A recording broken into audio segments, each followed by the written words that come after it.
The Rocky Mountains are seeing an unprecedented boom in oil and gas drilling.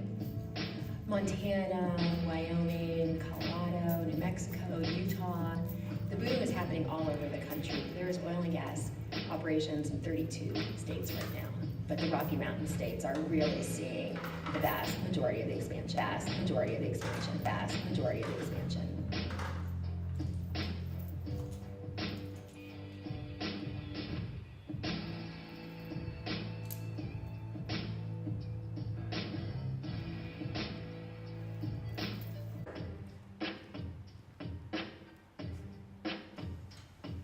And lastly, get certainly a community could do air and water monitoring.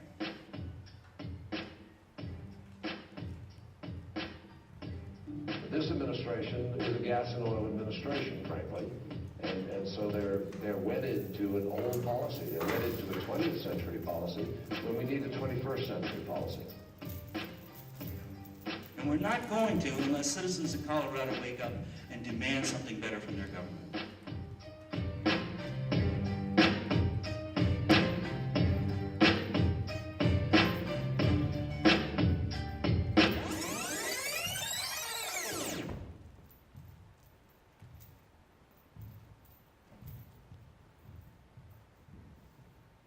Allow that gas and oil flow well.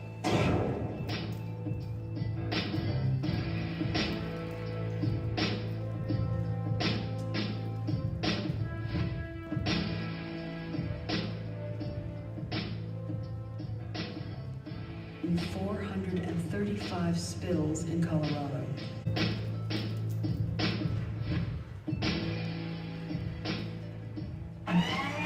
Energy companies have been aggressively leasing mineral rights so that they can drill beneath all over the Rocky Mountain West.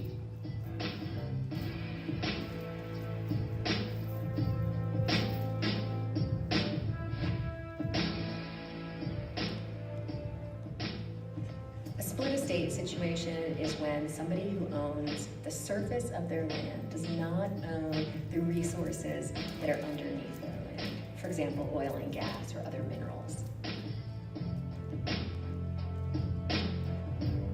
Anada said you're crazy if you can't get sick from some of the life stuff. For decades, the oil and gas industry has lobbied to create a regulatory climate which has paved the way for the current drilling boom. Back in 2000, after the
expanding dramatically, tens of thousands of new wells across the region.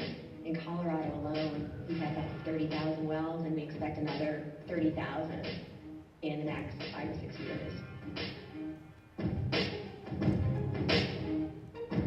But 5 of the 7 panel members appear to have a conflict of interest and may have even benefited from the EPA's decision not to conduct further study or impose regulatory conditions on this industry.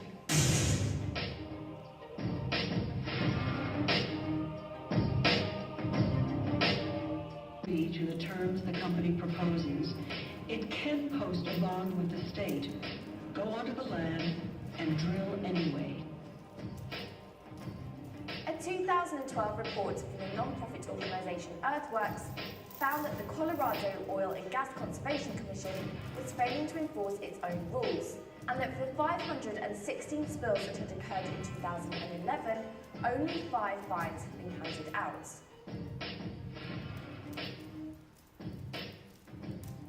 But Wes is most prominently known because of his response to an EPA study that was released in 2004 in response to residents of the state of Alabama who claimed that their drinking water had been contaminated by a process called hydrolic fracking.